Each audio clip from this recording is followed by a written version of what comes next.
চা পর্ব শেষ করে প্রায় সন্ধ্যা নাগাদ সবাই বাড়ি ফিরে আসে। বাড়ির সকলেরই দিনটা আজ বেশ ভালো কাটছে। সেই সব নিয়েই বসার ঘরে আলোচনা চলছিল। তখন টুনটান শব্দে মৈথিলির ফোন বেজে ওঠে। সে স্ক্রিনে নামটা দেখে ফোন সাইলেন্ট করে দেয়। রাতে খাবার খেয়ে নিজের ঘরে এসে সেই নাম্বারটা ডায়াল করে। হ্যালো হ্যালো মৈথিলি, হ্যাঁ ইন্দ্র বলছি। বুঝতে পেরেছি। তখন ব্যস্ত ছিলেন বুঝি? হ্যাঁ, সবার সাথে কথা বলছিলাম। আচ্ছা, ঠিকঠাক করে পৌঁছে গিয়েছিলেন তো? আচ্ছা, ঘুমোবেন বুঝি এখন? একটু দেরি হবে। কেন বলুন তো? না, একটু গল্প করার আর্জি ছিল।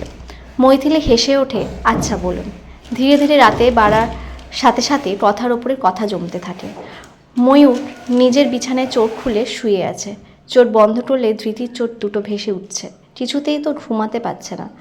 মন যেন সেই দিকেই পড়ে রয়েছে। এর আগে অনেক মেয়ের সাথে সে পড়াশোনা করেছে, অনেক বান্ধবীও আছে। তার কিন্তু এইরকম অদ্ভুত অনুভূতি কখনো হয়নি। শুধু তাই নয়, আজ বেশ কিছু বিষয় তাকে দ্বন্দ্বে ফেলেছে। কল্যাণবাবু বা তার পরিবারের কেউ কেন তাদের সাথে খেতে বসলো না? বাসুদেববাবু বাড়ির কেউ কেন তাদেরকে আর সাথে খেতে অনুরোধ করলো না? রোমানা কেন ওইভাবে আড়াল করে চাইল দিদিকে? কোনো পারিবারিক সমস্যা আছে তাদের মধ্যে, নাকি অন্য কিছু লুকিয়ে আছে? আমাকে জানতেই হবে। আর জানতে হবে কল্যাণবাবুর সাথে আমাকে আলাদা করে কথা বলতে হবে। সকাল থেকে রোমানার মেজাজ খারাপ হয়ে আছে। কী হয়েছে রোমানা? কাল রাতেও কিছু খেলি না, এখনও চুপ করে বসে আছিস? মায়ের প্রশ্ন শুনে ঝাঁঝিয়ে উঠল সে। কাল বিকেলের পর থেকে মাথায় রাত চেপে আছে তার। কেন, তুমি জানো না মা? কী দরকার ছিল বাবা ওদেরকে ডাকার? সেটা তোমার বাবাকেই জিজ্ঞেস করো। কী হয়েছে কাবেরী? মা মেয়ে মিলে এমন ঝগড়া কেন করছো? বাসুদেব বাবুর আওয়াজ পেয়ে রোমা যেন একটু দমে গেল। বাবা কালকে কেন কাকি আর ধৃতিরে ডাকলে? দেখলে কাকি কি সুন্দর মেয়ের প্রশংসা করছিল। কেন ডেকেছে সেটা তুমি বুঝবে না, বরং তুমি কেন নিজের কাজ করতে পারলে না সেটা বলো। কী করবো বাবা, সেই ছেলে যে আমাকে পাত্তাই দিল না, উল্টে ওদের বাড়ি দেখিয়ে জিজ্ঞেস করলো যে ওটা কাদের বাড়ি। কেন জানি না। ঠিক আছে, এখন আমি যা বলছি তুমি তাই করো, দেখো সব ঠিক হয়ে যাবে। বলো কী করতে হবে আমাকে? বাসুদেববাবু ওনার মেয়ের সাথে বেশ কিছুক্ষণ কথা বলে অনেক কিছু বুঝিয়ে দিয়ে বেরিয়ে গেলেন। আপনাকে যে আমার ভালোবাসার জালে ফাঁসতেই হবে ময়ূরবাবু, বলেই রোমানা অট্টহাসিতে ফেটে পড়ল। মাঝখানে কেটে গেছে বেশ কয়েকটি দিন। সবার কাজ নিয়ে ব্যস্ত। ময়ূর নিজের দায়িত্ব নিয়ে নতুন বিজনেস ডিলের কাজে অনেকটাই কমপ্লিট করে ফেলেছে। আর মাত্র কয়েকদিনের অপেক্ষা। সৈকতবাবু নিজের ছেলের কাজে খুব খুশি, বলতে গেলে সে একা হাতে পুরো কাজটাই সামলেছে। ময়ূর নিজের টেবিলে বসে মনে কাজ করছে। হঠাৎ দরজায় টোটা পড়তে সে মুখ তুলে তাকালো গ্রামে।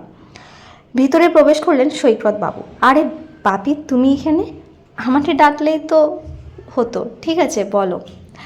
রুবাই, কাজ কত দূরে এগোলো? সামনের সপ্তাহে কিন্তু আমাদের অর্ডার ডেলিভারি দিতে হবে। হ্যাঁ বাপি, প্রায় সব গুছিয়ে ফেলেছি। আমাদের সব সাপ্লায়ার তাতে অর্ডার পাঠিয়ে দিয়েছে তো। হ্যাঁ, শুধু বাসুদেববাবু কোম্পানিতে কালকে আসবে সব জিনিস। ঠিক আছে, তুমি একবার ফোন করে কনফার্ম করে নাও। ঠিক আছে বাপি। সৈকতবাবু বেরিয়ে গেলে ময়ূর খানিকক্ষণ ভেবে কল্যাণবাবুকে ফোন করে। হ্যালো কল্যাণবাবু, ময়ূর বলছি। হ্যাঁ বলুন স্যার। আমাকে স্যার বলবেন না প্লিজ। আচ্ছা আচ্ছা ঠিক আছে, বলুন কেন ফোন করেছিলেন? বলছি কালকের মধ্যে সব অর্ডারগুলো ডেলিভারি করে দেবেন তো?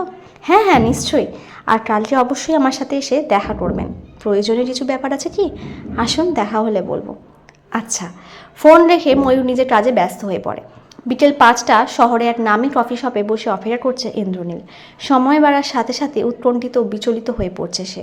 মনের মধ্যে হাজার একটা চিন্তা ঘুরপাক খাচ্ছে তার। বারবার হাতের ঘড়ির দিকে চোখ চলে যাচ্ছে। ওয়েটার ইতিমধ্যে বার দুয়ের অর্ডার নিয়ে এসে ফিরে গেছে। ঘড়ির কাঁটা যখন প্রায় 5:30টার কাছাকাছি ইন্দ্রনীল ফোনটা হাতে তুলে নেয়, ঠিক তখনই কাঁচের দরজা ঠেলে প্রবেশ করে মৈথিলি। ইন্দ্রের দৃষ্টি ওখানে স্থির হয়ে গেছে।